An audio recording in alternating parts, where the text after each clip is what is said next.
What's up, game viewers? Brian here at 3TR, and I would like to make a couple of announcements. As you can see right here, this is kind of somewhat round 2 of my Avengers versus Dark Knight kind of discussion video that I did some months ago.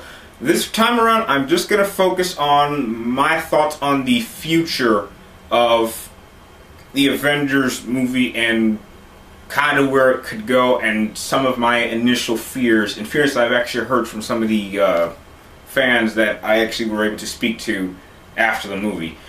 I also like to state right now that if you've seen my video history, there is no official Avengers review, and I'm just stating right now that there will not be an official Avengers review. I have seen a number of different reviews, and about 95% of the time they're all pretty much saying the same thing.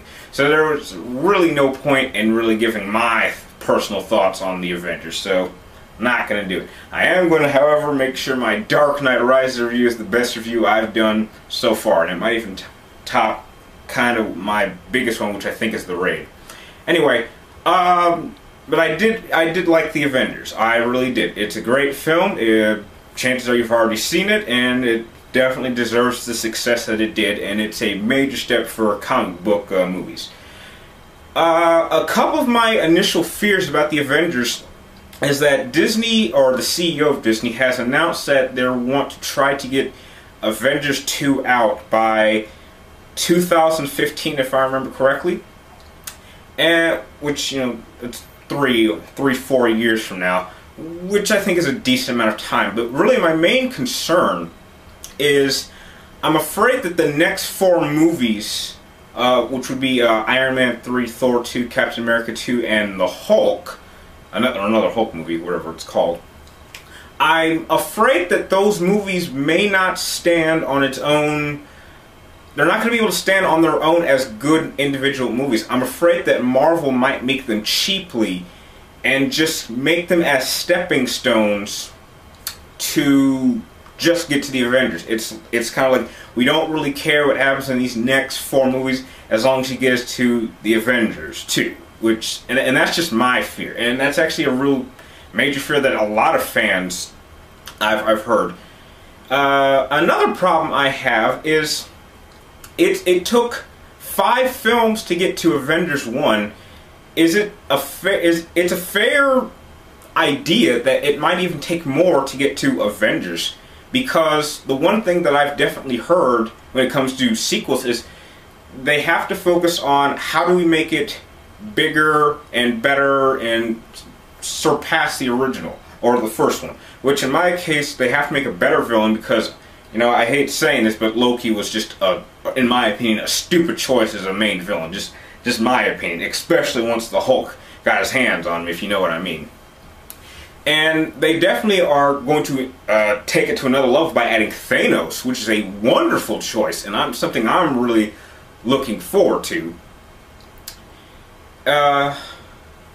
However, I get the feeling that since we're stepping into an intergalactical kind of setting, which is completely different from the Hulk, Iron Man, and Captain America, since usually their kind of conflicts are more earthbound, Thor is really the only hero out of the 6 that we got in the Avengers that could actually really fit into that kind of world. And I'm afraid that perhaps Iron Man, Captain America, and Hulk won't work very well in that kind of environment. That's just a concern. I could be wrong. Hopefully I'm wrong. And another thing is, you want to add more heroes that, you know, would work or actually make the team better, because I personally felt that Black Widow and Hawkeye were kind of shoehorned in. We really didn't get too much on their characters, and they definitely did not stand on the level of Hulk, Captain America, Thor, and Iron Man. They certainly did not, in my opinion. But, I mean, they had their moments in Avengers, but they weren't nearly as high as the other 4. So if they do decide to add more heroes, and it takes 4 to, you know, more other films, I would actually like to see each individual hero at least get an introduction, not just be thrown in for the sake of just throwing them in. I think that's a very cheap tactic and kind of disrespectful for the fans of that character or to the character itself. The one hero I'm absolutely looking forward to seeing, hopefully if we're lucky, is to see Silver Surfer. I'm not sure if Silver Surfer's ever teamed up with the Avengers. I don't recall that. I might be wrong. If he has, please let me know in what issue so I can look that up. But he would be a great addition to the Avengers, and you know, there are also other favorites like Ant-Man who can, you know, get all big, and he's kind of like an underrated hero. I wouldn't mind seeing him in there. And another fear I have with Avengers 2 at least is, do any of you guys think that Marvel might actually go forth and actually kill off some of these heroes? I mean, for those of us who've actually read the storylines with Thanos, Thanos is a very powerful dude, and any conflict he's had with a number of heroes, there generally are some official casualties. And I actually think that having casualties would actually make the movie better, because it kind of balances the whole idea as, in order to gain a greater sense of victory, you have to sacrifice more. So, you know, the sacrifice of these heroes make the victory that much better. Not how it was in Avengers 1, how you knew everyone was going to be alright at the end and it was a triumphant ending. But I wouldn't want, if they're going to do like 3 or 4 Avengers movies, I don't want the Avengers to always come up top every time, because it kind of makes the villains makes them seem like they come short-handed. And trust me, some of these villains that the Avengers have faced in the comic books are serious threats. But I don't think the movies will fully use them as best that they have been used in the comic books. I think Thanos might be... I think they might make him less powerful in the movies. I mean, hopefully they don't. That would be a big mistake in my opinion, but I think they might, so that he's powerful enough to be a threat, but he's not too powerful enough that all the individual members of the Avengers can't handle him. And that's just my fear. But another main problem I have is, I think it's time-wise. The question is, how long is this timeline going to last? Because if you really want to be realistic, this whole thing started really with Iron Man in 2008. And the question is, how long do we go? Do we go for 10 years, 12 years? I mean, Harry Potter got away with 11 years, if I remember correctly. But there was enough material, and it was announced at the beginning that there were going to be 7 stories. Avengers could go who knows how long, and by the time we even get to the next Avengers story, we may have a whole different cast of people who don't want to be tied down to one particular character, and it'll feel like a different team with every movie.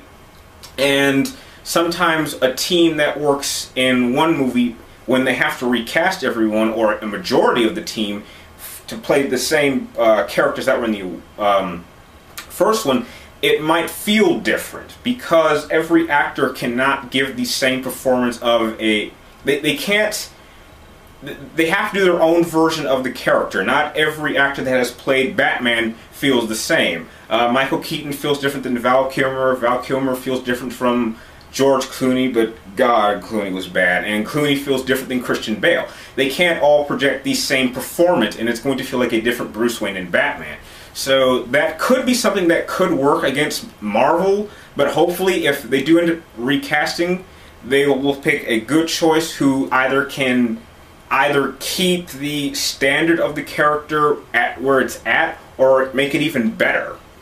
And I'm going to end it right there with this video. And it was just a couple of my concerns that I might have with the next 4 movies or with Avengers 2. If you guys have any fears or ideas or things that might be a problem or you guys are concerned, please comment down below and I'll try to give you my opinion on your ideas, and definitely comment down below. And if you like this video, please like and subscribe up top to keep track of me. Hopefully when I get the Dark Knight review out in July, I'll be sure to make it as awesome as possible, and I'll be able to talk more about kind of where I think Batman can go, even though I've already done a video on that. And thank you for watching, and I will see you next time.